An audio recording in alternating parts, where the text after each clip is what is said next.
Good afternoon, ladies and gentlemen. Almost good evening on the East Coast. It is 4:30 p.m. Eastern, which means it is 1:30 p.m. on the West Coast. And good day to you wherever you are tuned in watching this newest edition of the Isolation series. I'm very excited to be back for a couple of different reasons. Number one, because as you can see, after 5.5 months, I finally got a haircut, ladies and gentlemen. Yes, that's right, my head is back to normal and doesn't look like a piece of shit anymore. What is up, New York? Good to see you in the building. Hey, everybody, thanks for tuning in. On today's episode of the Isolation series, I'm also very pleased to be joined by my very good friend, actor from Grim, Caprica, and a myriad of other things, including a wonderful arc across 2 seasons of Suits. The one and only Sasha Roiz will be joining me in a moment or two. Dolph Ziggler is not here today. It is, in fact, Sasha Roiz, so we are waiting for him to send a request. He is on here, and we'll be sending a request in just a moment, and we will get started with the one and only Sasha Roiz. He will be right here, ladies and gentlemen, and it will be a lot of fun just waiting on his request, and we will get this thing, as they say, literally and figuratively, in my case, rolling.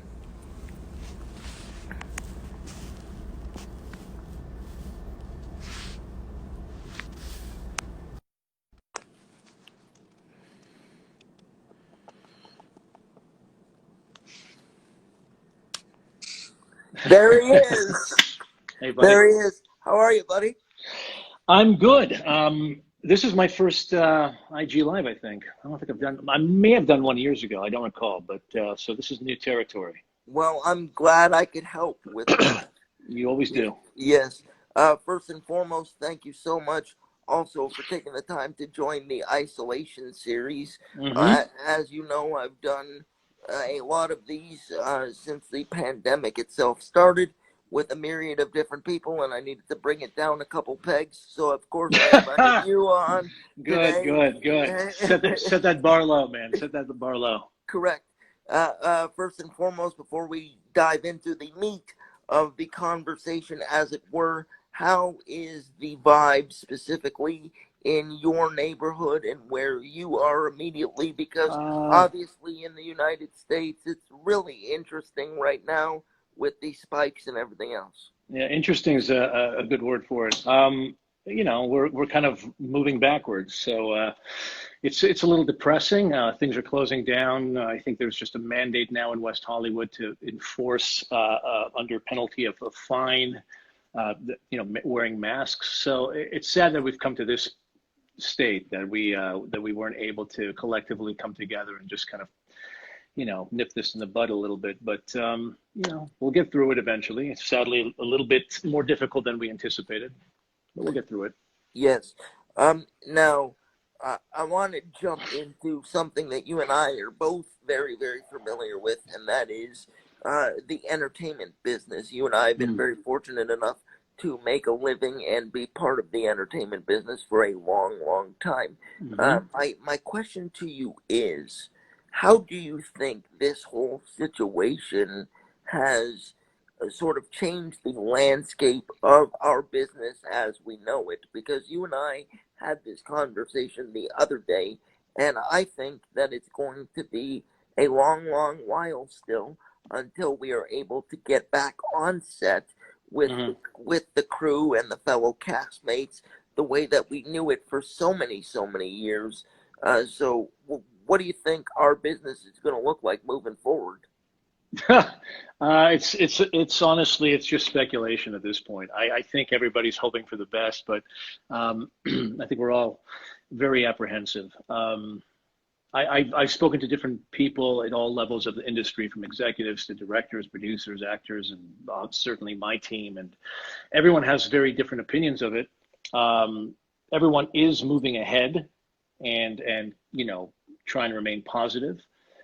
But I think we are all fully aware that it's a very difficult and very tenuous situation, and that things could change on a dime. So I don't know. Personally, I'm a little skeptical as to how we're going to get through production without major interruption, especially considering the state of things. But maybe I'll be wrong. Maybe people will come up with some sort of system that'll be safe and we'll be able to continue all the way through to the end. But it's left to sort of to be seen, I guess. I think things are starting to slowly roll out as of maybe next month. And so we'll see how the first few productions fare. Do you have a message for people in general right now that are big fans of our productions, whatever our productions happen to be? Now, mind you, I'm still questioning why some people enjoy your work as much as they do, but that's neither here nor there. You're lucky you're so charming. You're lucky you're so charming. Right. No, a message to who? To people in the industry? No, just like to the fans and stuff, because as much as it's difficult for us in the industry, it's infinitely hard for the fans too, because they expect their favorite show to come back, like it always does, and Yeah. things like that. And unfortunately, new content, for the reasons that you've already outlined, will be very, very few and far between for the next several months, in my opinion, at least, and only time will tell. But Yeah. based on intelligence or lack thereof in the United States right now, I don't see it coming back in a timely manner. There's very likely we'll have like certainly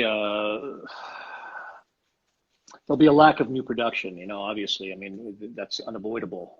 There are people who are definitely trying to push the envelope. I mean, there's productions moving to Europe and Australia, New Zealand, and places that have been able to address the pandemic in a more effective way. But there's going to be definitely a major slowdown. But the fans, I mean, there's never been a better time to sit through a pandemic, so to speak. I mean, you've got endless amount of streaming opportunities and channels, and I mean, the amount of content that we have to siphon through is endless, seemingly.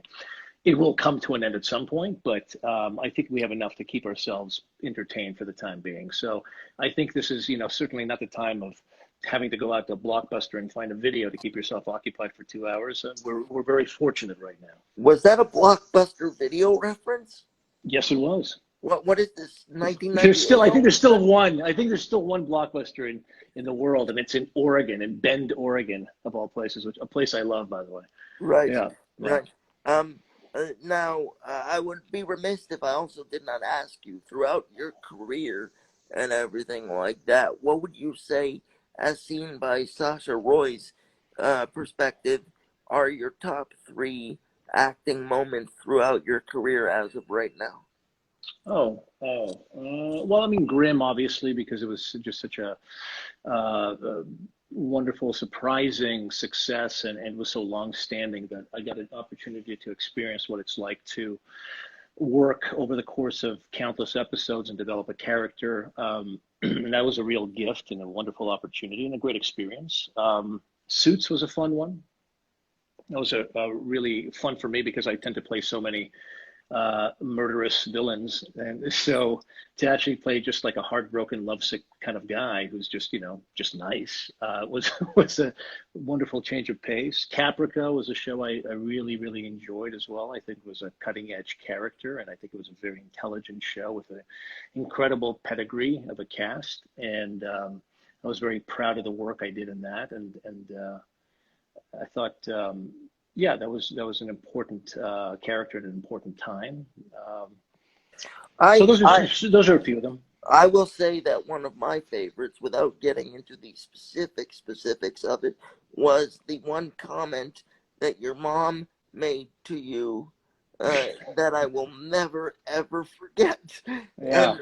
And that to me is my favorite, being your friend, and things like that. Well, let's just say that your mom did not hold back on thinking what she thought in that particular instance. Yeah, I mean, the short version is, I'm from a Jewish background, and I was auditioning for, this is many years ago, auditioning for a role of a World War II Holocaust movie in which I was supposed to play one of the downtrodden, victimized Jews, and um, I had to speak some Yiddish, which my parents speak, so I went to them and asked them for some assistance, and after sort of performing it for them a few times, my mom just took a pause and said, yeah, I see you more as a Nazi.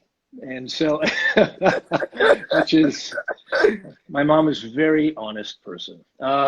So yeah, that's definitely a funny memory. Yes. Now I know that you are new to the whole cameo scene as Mm. well, and you recently joined Cameo, and because of that, you were able to raise $10,000 for a Hmm. great, great cause of giving out. I believe it was 2,000 meals a day or Hmm. something like that. Yeah. Uh, so why don't you talk a little bit about that for a sec? Well, I was just looking for some way to assist and be of some assistance, some help in this really difficult time. And we're kind of trapped in our homes at this point. So I thought that perhaps the Cameo app, which allows fans and some of the performers and public figures that they follow to interact, you could send them videos and so on.